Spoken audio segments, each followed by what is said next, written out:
Triston Harper is a 16-year-old country music prodigy from McIntosh, Alabama, who captured hearts as a top 5 finalist on American Idol Season 22 in 2024.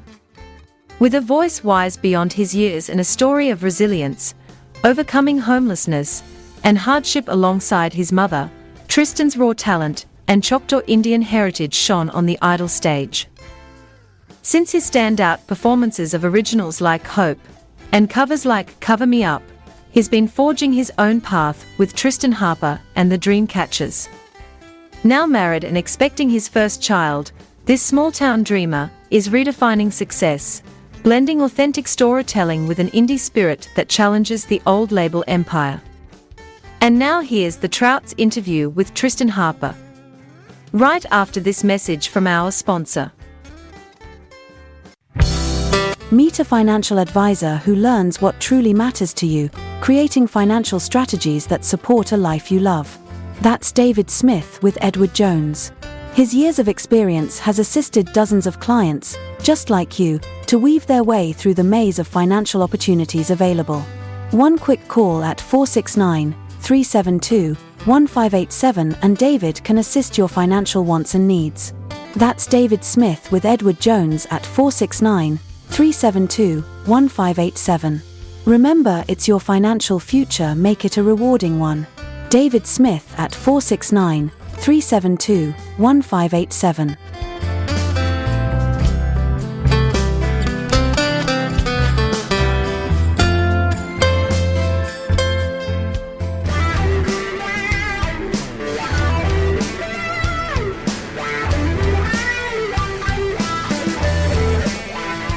What's it been now? About a year now that you made national TV?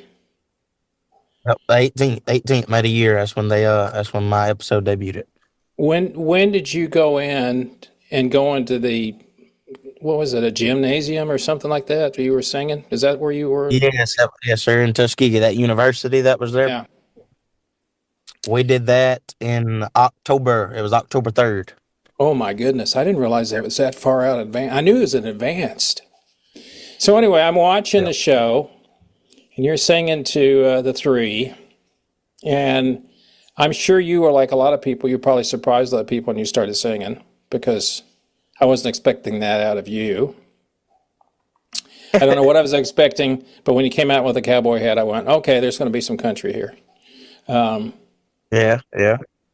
And so when your episode showed, because God, it was like 5 months later, wasn't it, or 4 months later that you did in October, and they show up like 4 months later, and then so when it aired after that, then it was like, is it like a month or two after that even that you go to the live shows? Or I mean, you go back in. How long was it before that happened? So I first came to Tuskegee, which was my first ever meeting the judges, and my audition was in October. Okay. After October, December they flew me out to California, which was Hollywood Week and Showstopper Round, which is where I performed Wrapped Up in Jesus. Mm-hmm. So then February hits, early part of February, I'm already in Hawaii filming Top 24. Oh, wow. Right, so there was 148 of us, and when February hit, we done got down to 24 of us, and the week after I done come home, my episode debuts. So then we didn't do live until the beginning of April. You know, I think the hardest thing for you or any people is you can't tell anybody. You know? Yes. Oh my God. Yeah. Yeah. Except family, because you go, well, I got to pack my clothes and keep going. Well, did you make it? Oh no, but I'm getting on a plane. You know. So. Ryan, how'd you get the gig in Michigan? I had met a fellow, and he had all right, so long story. That's all right, go ahead. If you got all right, so I met this fella, and let me come out and saying this too. Since off of Idol, man, I've met a lot of snakes. I was going to say something. I've met a lot of people who've just been out to watch me fall and fail. So what happened is I met this fellow, and he got me a show in Michigan. Now, my mama's my manager, I know that. and my mama, she, when I do a show, she gets me good money, and she gets it to where I got a truck payment to take care of, and I got a family to feed, and she makes it to where I could do that. Well, he came along and said that he had 35 years in the music business. He's worked with Willie Nelson. He got Jelly Roll's first show. He's Chris Christopherson, Toby Keith, all them people. Right. So yeah, he's milking it. So I talked with him. He's in Kentucky. I go to his house and all. And so he books me a thing in Kentucky, in Michigan. The thing ain't nothing but like $500. Mm. All the way up there. So I'll come off the biggest singing competition show, in the United States, and he's got me at doing a thing for $500. So I go, well, show's got to go on. People's done bought their ticket. They're ready to go ahead and watch me sing. So I do this I go up there for 2 hours, and I do a show up there for 2 hours. Go all dippity boppity boo. Things wind up happening with him, and I have to let him go because turns out everything he's saying wasn't true. Yeah. So that's how I had all that up there in Michigan. Got started up there in Michigan. Yeah. Good turnout, but still, I mean, it's wonderful seeing all them people who know you and want to take a picture with you and your autograph. But at the end of the day, they can know you and you not make nothing. Then what you gonna do? That's right. That's right. It costs money to So get I got to make a living. Yeah. I mean, I got to make a living. I told him, I said, man, I love these people. I said they make me other than God. They make me who I am. Mm-hmm. I said, but again, I got to make more than just $500. I said, $500. I just pay you. I had to pay your light bill and water bill. I said, then you gonna starve. That's all you got. I said, we got to do more than that. So, by the grace of God, my mama got thrown out there in the business, and she's pretty much put two together, and she's got me where I'm standing high and tall, and praise the Lord on that part. And you mentioned earlier that you write the original stuff and all that stuff. What do you want? You got short term and long term. Do you have a band? Do you have people that you can play with, or what do you do? Right now I'm just solo. Okay. It's just me and my guitar. Okay. I mean, that's it. Let me ask you the big picture here, my friend. Go ahead. If you could wave a wand and money wasn't an object, what would you do with your business and your life? Well, I'd set it up.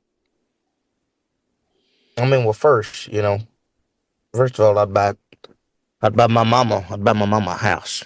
Mm-hmm. Mm-hmm. Buy her a house and a brand new vehicle.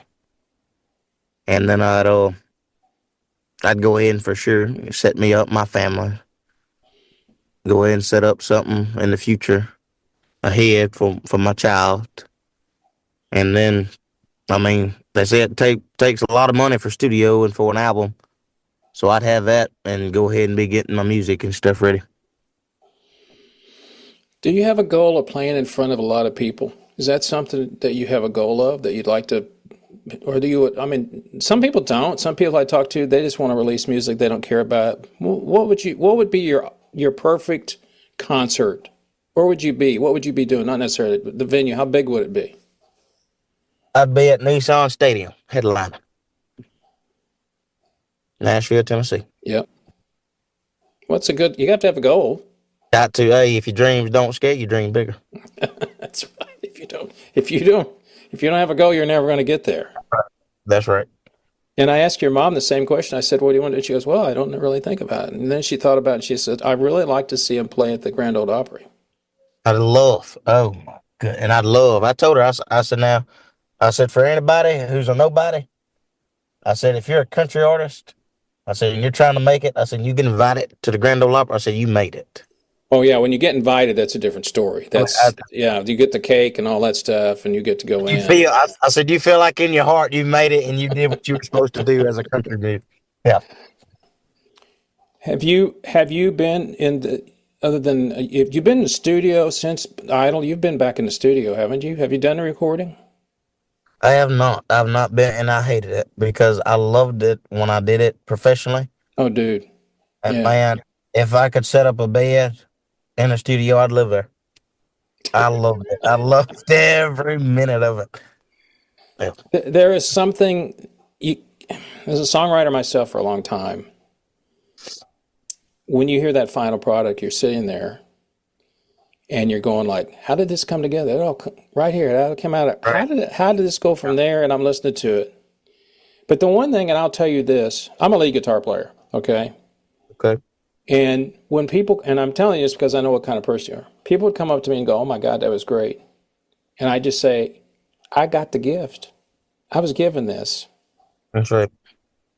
I mean, I can improve on it, but at the end of the day, I was given the gift and it would get taken away from you. And I think if you always focus on that ability and get better and better and better, I think you can get better. But I never was egotistical about it all the time because my wife would tell me, you're just a guitar player. So, but the point being is, I really do not like seeing people with your talent not going anywhere. Yes. And you're unique. I don't think you can fake who you are.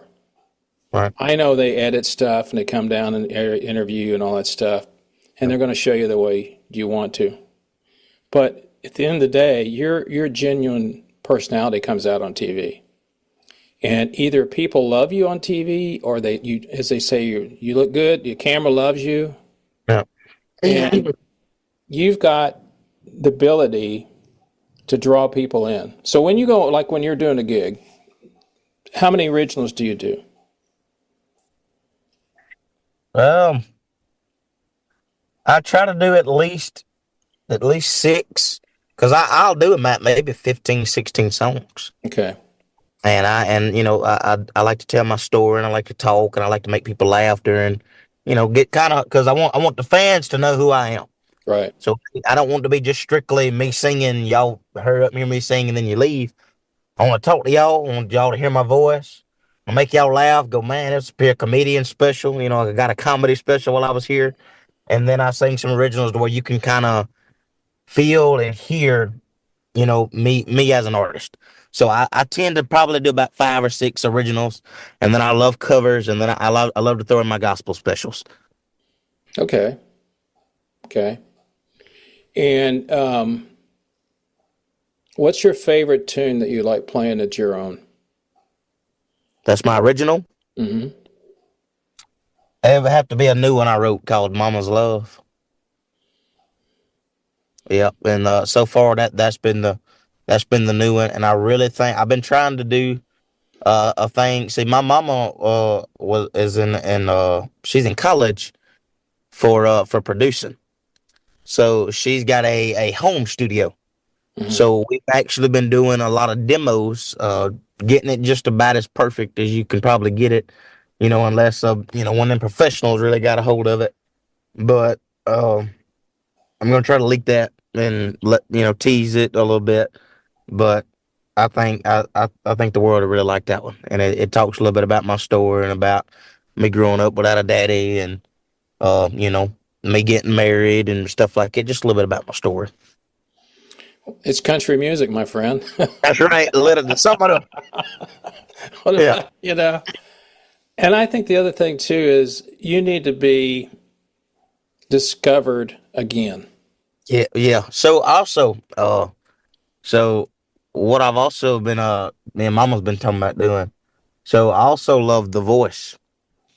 So I've also been talking about with her. It's in the making when it comes back around again to audition for The Voice.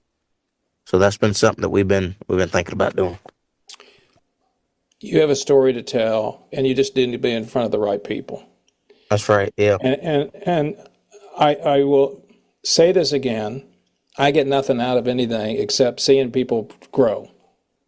Makes me feel good. And you'll know this when you have that child, and that child will come to you and, Daddy, I'm learning how to swing. And you're like, yeah. Yeah. I got an A today, Dad. And you're like, yeah. Yeah. I'll get you right in the heart. That's all you need. Yeah. You know. Yeah. has your fan base, is it stabilized, or anybody watching you, or do you get people still jumping on IG? What do you spend most of your time? Um, so my fan base has it'll stabilize, it'll grow. It's up and down, Okay. and it's really and it the worst part is when I had a bad dry moment, and that was in my what I call development period, and that's when I was talking with a record label, Hmm. and that's for 19. That's a label after the show, and that development period was 90 days after the show. So I was kind of blank and trying to see whether I would get picked up or not or signed. Right. And they told me that I needed to wait, a little later, and maybe until I was like 18, unless they see something else. Right now, it was a no. Yeah. So then I started going back. I think I clocked out. My highest was like 63,000 on Instagram, Mm. and it's like 62.7 now. And my Facebook was 57,000. Now it's 60,000. And my TikTok was 51,000. Now it's 50. So I'm pretty much stable for the most part. I've gained more on Facebook than I have anything other than Instagram. But I've gained and I lose, but I gain more than I do lose. Well, two things. One, Facebook obviously is for more older people, which is probably going to be big fans of yours. Which is really, yeah, though die hard. I had one person. They drove 8 hours, 4 hours away. They broke down, rented a vehicle, and still made it in time for my concert. They was dedicated. How did it make you feel? M- like I was Superman. Literally, because I have the meet and greets, and I don't charge for meet and greets. I mean, hey, you I come here understand. to you done bought the ticket. Don't I'm just like everybody else. I gotta eat, but I ain't gonna charge you extra just to take a picture with me, man. Yeah. So the meet and greets come by, and they done did it. I mean, they tell me, Tristan, we live 8 hours away, and went 4 hours to get here, and when we did, we broke down. 4 hours away, we rented us a vehicle and still made it to come and see. I said, y'all better give me a pen. Y'all better give me a shirt. Y'all give this woman a free shirt right now. I mean, that was so amazing though. I loved it. So that's a good question. You have merch? I do. I have merch. I have cups. The last thing, one of my favorites that sold really good was when we made cups for breast cancer month, Mm. and we did that. My wife come up with that idea, and we put hold on paint ends on it. Beautiful. And then we did really nice shirts. Sold like hotcakes. I mean, all that. We just love my merch. We got socks. People wearing socks, take off their shoes. I got Triston Harper on my feet. They got all kinds of stuff. Uh, Well, I was selling I was selling one of my cups before to a fan, and they were out there. They were $25. They last you over 24 hours of ice in it, and I decided that I was gonna be a little funny with it. And so the lady's looking at it. I said, "Hey, ma'am, how you doing?" "Oh my God, I'm doing so good. How about yourself?" "I'm doing wonderful." I said, "This cup here has got my handsome face displanted on it." I said, "It's $25, guaranteed to last you 24 hours." I said, "If it don't work, you're gonna have to catch me at my next concert, guaranteed refund. My concert tickets is $25. I don't know how that works." I said, "But it's the same thing." So she just died off, went to laughing. I said, "Yeah, yeah, that's the plan." I think you have a great story to tell. I also think that people don't realize that when you're on a big show like that, that you just kind of forgotten after it's over with. I mean, it's Well, nice new to. talent got to come in. Well, yeah, I mean, that's just the way it is. I believe music is consumable. May not Yes. think it is, but it really is. They're always looking for something new. Are you booking gigs now, or do you have people working with you try to book some things or what? Like I said, my mama does everything. Okay. Like, look, she manages me, books me. That was some bad ice that just fell off of there. But I try to make some pretty cool flyers. But the majority of the part she makes the flyers, sets it out, makes sure I got a guaranteed price before I come there, writes out the contracts, all that. Okay. So Try to make Okay. sure it's as legit as possible. I assume that if you could do this for a living the rest of your life, that's what you'd do. 100, cut no devil in hell stop me. Yeah.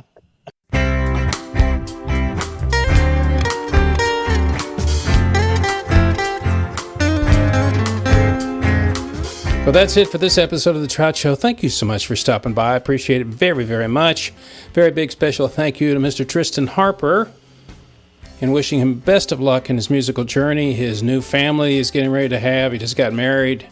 And I hope everything works out with him musically. For more information about him, please visit his Instagram site at Triston Harper Music. Triston Harper Music. Once again, a big shout out to David Smith with Edward Jones for continuing to support our channel. We appreciate it very much, Mr. Smith. And for more information about The Trout Show, always go to my website at thetroutshow.com, and you can find out all the YouTube videos, more podcasts, music, and things like that. I can tell you we have some wonderful guests coming up. Some of them have been playing with some very famous musicians. That's coming up in the near future. So remember, people, you know what I always say. It's only rock and roll. But I love it. See ya.